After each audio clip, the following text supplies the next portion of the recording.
नमस्कार शेतकरी मित्रांनो, आज आपण भारत कृषी यंत्र दोंडाईच्या येथून घेतलेल्या डिग शेरोची 100% ओल्या शेतात ट्रायल घेण्यात येत आहे।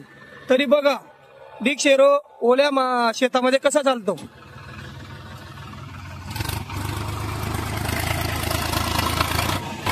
बघा 100% शेतात किती पाणी आहे। रोटावेटरची क्वालिटी बघा।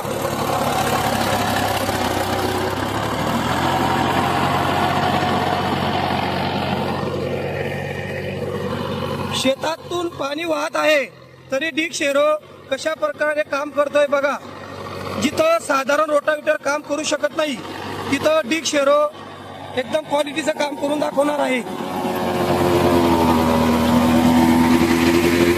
बघू शकता ट्रॅक्टरचे चाकही फसत आहे तरी डिग शेरो चांगल्या प्रकारे काम करत आहे। बघा शेतातून अक्षरशः पाणी वाहत आहे तरीही डिग शेरो चांगल्या प्रकारे काम करत आहे। ट्रॅक्टरचे टायर सुद्धा स्लिप मारत आहे।